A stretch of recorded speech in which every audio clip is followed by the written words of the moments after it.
Como o Rio de Janeiro mergulhou no inferno? Para entendermos isso, se faz necessário recapitularmos a política nos últimos 35 ou 40 anos.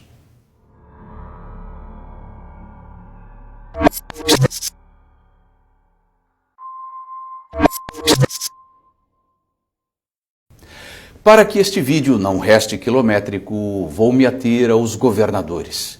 Certamente que os prefeitos e o governo federal tiveram, cada qual, a sua parcela de culpa, mas isto fica para outros vídeos.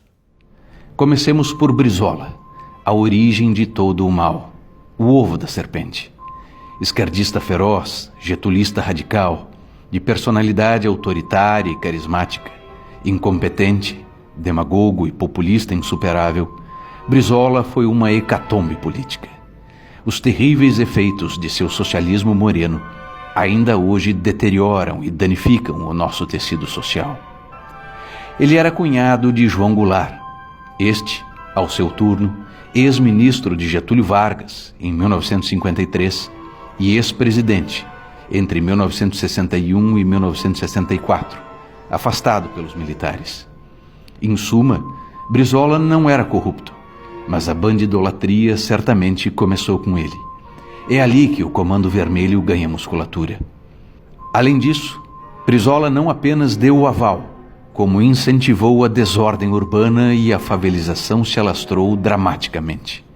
Para sintetizarmos o pensamento vigente, o pseudo-intelectual e dublê de antropólogo Darcy Ribeiro, então vice-governador, expunha sua visão de mundo. Favela não é problema, é solução. Ali foi o ponto de inflexão, pois a partir de Brizola o Rio de Janeiro nunca mais se recuperou. A metástase populista que necrosou a política fluminense teve continuidade. O bastão foi passado ao senhor Wellington Moreira Franco, que governou entre 1987 e 1991. Na juventude, Moreira Franco foi ligado aos comunistas da Ação Popular, grupo revolucionário de origem marxista-maoísta. Em 1969, Franco casou-se com Celina Vargas do Amaral Peixoto, neta de Getúlio Vargas e filha de Alzira Vargas do Amaral Peixoto e Hernani Amaral Peixoto. Amaral Peixoto foi interventor de Getúlio Vargas no antigo estado do Rio de Janeiro, de 1937 a 1945, e governador deste estado de 1951 a 1955.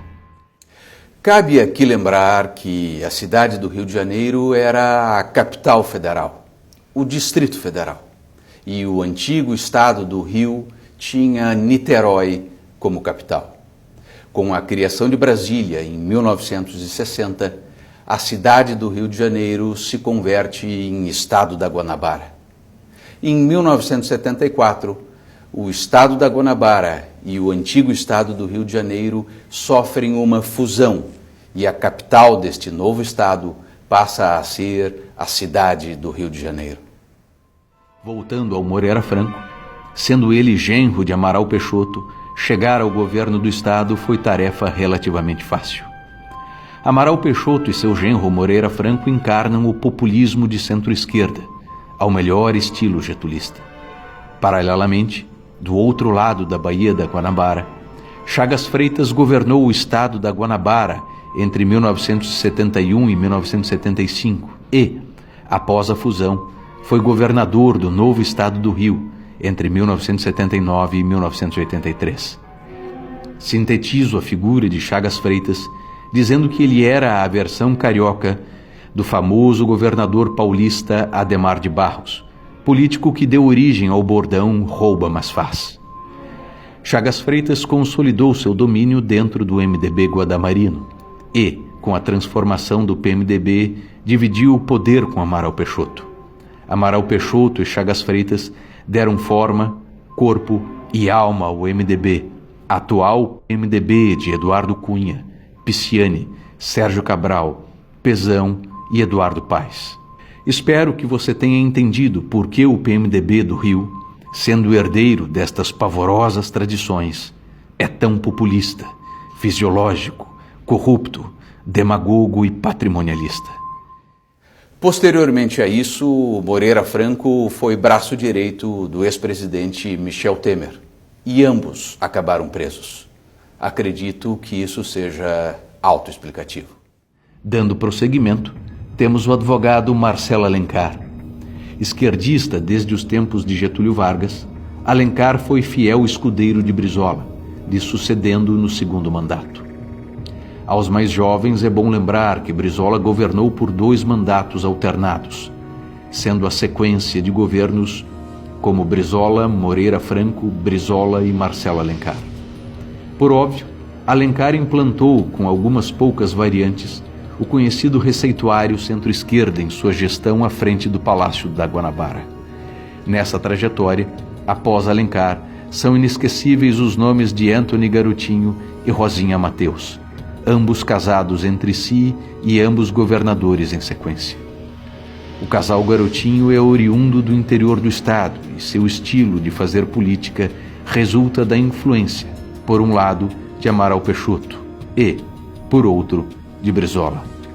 Como nota final, o casal Garotinho mistura, sem qualquer pudor, política e fé evangélica. Entremeando o governo de ambos, temos o PT no comando do Estado. Benedita da Silva, com seu indefectível slogan Mulher, Negra e Favelada, nos dá o tom de sua cosmovisão política. Militante histórica do petismo e dos movimentos raciais, por ser vice de Garotinho, assume quando este se lança à presidência da República em 2002. Posso sintetizar dizendo que ela foi a mulher errada, no lugar errado, na hora errada. Trata-se de pessoa de modesta inteligência e reduzida capacidade de entender relações de causa e efeito. Depois disso, não restava quase nada do Rio de Janeiro. Foi neste contexto que as portas se abriram para o saqueador Sérgio Cabral Filho e sua trupe desse o tiro de misericórdia.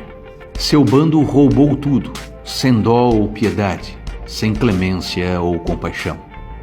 Cabral governou o Rio não uma, mas 2 vezes, em tenebrosos mandatos consecutivos, e a reeleição era permitida. Cabral, cuja ganância assume proporções apocalípticas e a capacidade de mentir é típica dos psicopatas, foi o maior bandido a ocupar o cargo de governo no Estado.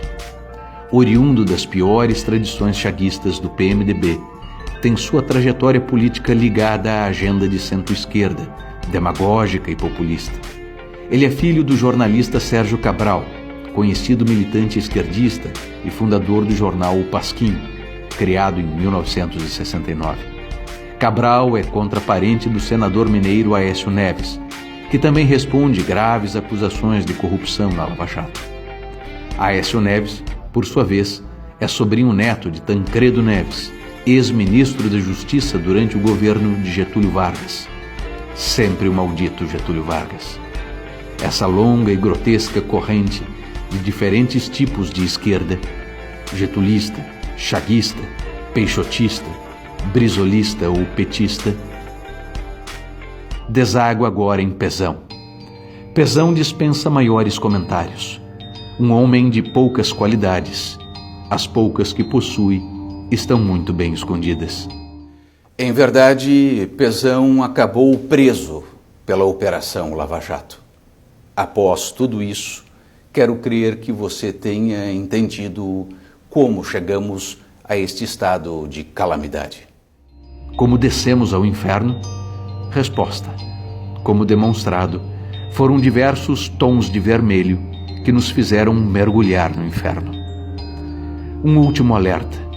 Tons ainda mais profundos de vermelho se apresentam ao debate e espreitam no horizonte. É preciso acordar antes que nossa descida ao inferno seja irreversível. Meu nome é Rodrigo Mesomo e eu espero você em nossos próximos episódios.